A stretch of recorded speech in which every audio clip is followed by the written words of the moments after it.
सूजी खुद तो नहीं देख सकती, लेकिन उसने बरसों तक आंध्र प्रदेश के एक सर्कस में लोगों को करतब दिखाए हैं। इसके बदले सूजी को वहां ना तो ठीक से खाना दिया जाता था और न ही उसके साथ अच्छा सलूक किया जाता था। जब उसे बचाकर यहाँ मथुरा के elephant conservation and care centre में लाया गया तो वो बहुत कमजोर और बेहाल थी। यहाँ मौजूद हर हाथी की ऐसी ही कोई न कोई कहानी है। हाथियों की संख्या हर साल कम हो रही है। सैकड़ों हाथी मर रहे हैं। हम उन्हें खो रहे हैं क्योंकि उनके बसेरे मिट रहे हैं। जंगल खत्म हो रहे हैं, शहर फैल रहे हैं। बहुत से हाथियों का तो शिकार भी होता है, उन्हें इस्तेमाल किया जाता है, उनका शोषण होता है। हम हाथियों को बचाते हैं, उनका पुनर्वास करते हैं। आज दुनिया में जितने भी एशियाई हाथी बचे हैं, उनमें से लगभग 60% भारत में रहते हैं, लेकिन अब वो अपना अस्तित्व बचाने के लिए संघर्ष कर रहे हैं। आज हाथियों के सामने सबसे बड़ी चुनौती है उनके प्राकृतिक बसेरों का अलग थलग पड़ना। हाथी एक दिन में 30 से 40 किलोमीटर चलते हैं, लेकिन अब जंगलों के बीच निकलने वाली सड़कों, हाईवे और रेल की पटरियों ने उनके इलाकों को बांट दिया है। वे सड़कों को पार करने की कोशिश करते हैं, रेल लाइनों के पार जाते हैं और इस दौरान मारे जाते हैं। इसके अलावा गैर कानूनी रूप से उनका शिकार होने का भी जोखिम होता है। शिकारियों के गैंग हैं जो उन्हें पकड़ते हैं, बेचते हैं, फिर उनका इस्तेमाल टूरिज्म में होता है, हाथियों की सवारी में होता है। इसीलिए हम इस सब के खिलाफ हैं। आज जंगलों में 22,000 से भी कम एशियाई हाथी बचे हैं, जबकि 2,700 से ज्यादा हाथी इंसानों की कैद में हैं। इनमें ज्यादातर अलग अलग यातनाओं से गुजरते हैं। ऐसे ही हाथियों की देखभाल के लिए वन्यजीव संस्था वाइल्ड लाइफ SOS ने 2010 में इस सेंटर की स्थापना की थी। यहाँ पर अभी 30 से ज्यादा हाथी रह रहे हैं। सूजी को यहाँ रहते हुए अब 9 साल हो गए हैं। फिलहाल उसे कोई बीमारी नहीं है। हाँ, लगभग 75 साल की उम्र के साथ वो यहाँ की सबसे बुजुर्ग हाथी जरूर है। मैं तो बच्चापन से 10 साल से सर मैं हाथी के साथ हूँ सर। मुझे पहले से ही इनसे बहुत प्यार है। छोटे से ही मुझे ऐसी लगाना, ना मैं पढ़े हो ना लिखे हो, कुछ भी ना करे सर, सिर्फ हाथी इनकी सेवा कर रहा हूँ। अब मुझे ऐसी यात्री मिल गई है, इसकी सेवा बहुत ही अच्छी तरीक़ा से कर रहा हूँ। जैसे अब भी आप देख रहे हैं, हरी हरी घास लेके आए काट के खेत से। इसके मुंह में दांत नहीं है, डांट नहीं है, वैसे चारे से चबता नहीं है। केला है और ये तरबूज है, उसका छिलका उतार के सर और जूस बना के जब पीती है सर। ये 50 साल की उम्र को पार कर चुकी जिंजर को 2021 में यहाँ लाया गया था। उसकी चोटें इतनी गहरी हैं कि अभी तक ठीक नहीं हो पाई हैं। यहाँ आने से पहले जिंजर को जलसों जुलूसों में चलाया जाता था। उसकी सूंड और मुंह को चौक से रंगा जाता था। डॉक्टर उसकी आंखों की खोई रोशनी तो वापस नहीं ला सकते, लेकिन पैरों में लगी चोट को ठीक करने की कोशिश कर रहे हैं। अभी हम लेजर थेरेपी कर रहे थे जिंजर हाथी के साथ। इसके जो पीछे के जो जॉइंट्स है वो काफ़ी कमज़ोर हैं, तो उनमें स्ट्रेंथ डालने के लिए और हीलिंग बढ़िया करने के लिए उसको कर रहे थे।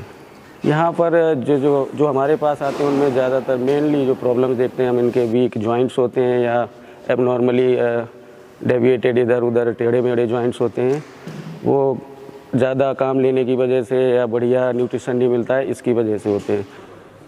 भारत में हाथियों के सबसे पहले अस्पताल में लेजर थेरेपी के अलावा X-ray, Ayurvedic massage, ultrasonography, hydrotherapy pool, thermography और सभी जरूरी टेस्ट कराने के लिए पैथोलॉजी लैब जैसी सुविधाएं मौजूद हैं। यहीं पर हाथियों के लिए भारत की पहली एम्बुलेंस सेवा शुरू की गई। राजकुमार सैकड़ों हजारों किलोमीटर दूर से हाथियों को यहाँ लेकर आते हैं और इस काम की चुनौतियों से अच्छी तरह वाकिफ हैं। हाथी हमने सर बेंगलोर से भी ले आया और आपका यहाँ लखनऊ से भी ले आया। तो परेशानियाँ सर तो बढ़ती, सिटी में हम नहीं जा सकते हैं क्योंकि हमको सिटी से बाहर जाना पड़ता है, क्योंकि हमारी गाड़ी ज़्यादा ऊंची है तो हमको उस जगह को देखना पड़ता है, क्योंकि बैरिकेड कहीं डाउन पड़ जाते हैं छोटे ट्रक और जैसे बस निकल जाते तो हमारे यहाँ पे नहीं जा पाती है। हमको पहले से ही गैप बना के चलना पड़ता है, क्योंकि हम ब्रेक नहीं मार सकते हैं एकदम सडनली ब्रेक मार देंगे तो हाथी हमारा गिर जाएगा। तो हम उसको बहुत स्लोली लाना पड़ता है। मैक्सिमम हम 45, 40, 50 इतना ही स्पीड में चलाते थे गाड़ी को। Elephant conservation and care centre हाथियों का सिर्फ जीते जी ख्याल नहीं रखता, बल्कि दुनिया से चले जाने के बाद भी उनकी यादों को संजो कर रखता है।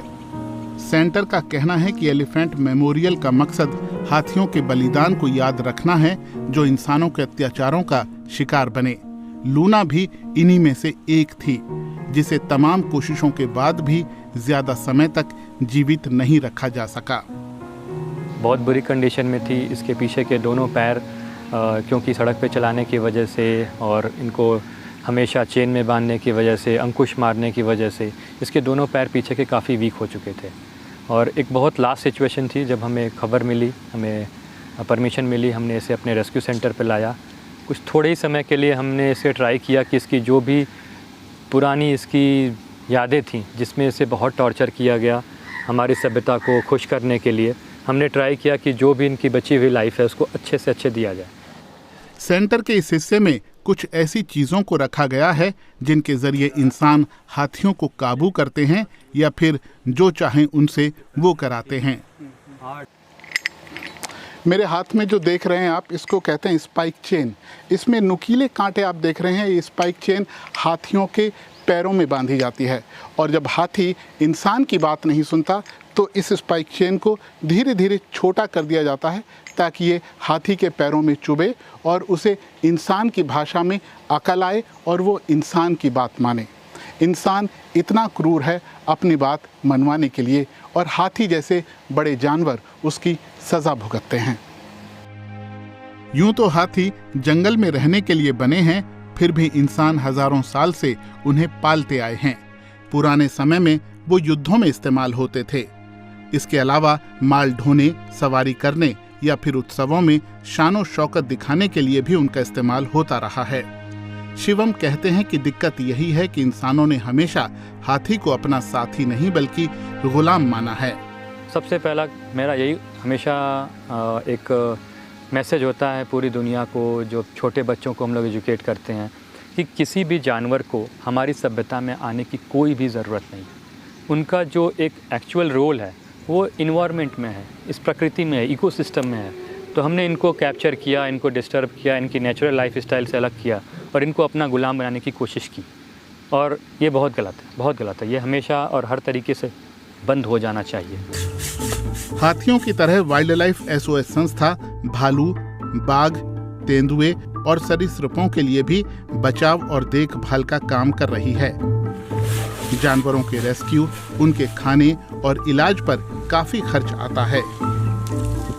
कार्तिक कहते हैं कि चुनौतियां तो बहुत हैं, लेकिन उससे भी ज्यादा जरूरी ये है कि जानवरों को लेकर लोगों की सोच बदले। इन हाथियों की देखभाल के लिए आर्थिक संसाधन जुटाना बहुत चुनौतीपूर्ण है। बहुत मुश्किल होता है लोगों को राजी करना कि वे पैसे दें, लेकिन सबसे बड़ी चुनौती है लोगों को ये समझाना कि इन हाथियों को आपके प्यार और दया की जरूरत है। सेंटर में आने से पहले ये हाथी बहुत दुख झेल चुके होते हैं, लेकिन अपनी बाकी बची जिंदगी के जितने भी दिन वो यहाँ गुजारते हैं, वाइल्ड लाइफ SOS उन्हें खुशगवार बनाने की पूरी कोशिश करता है।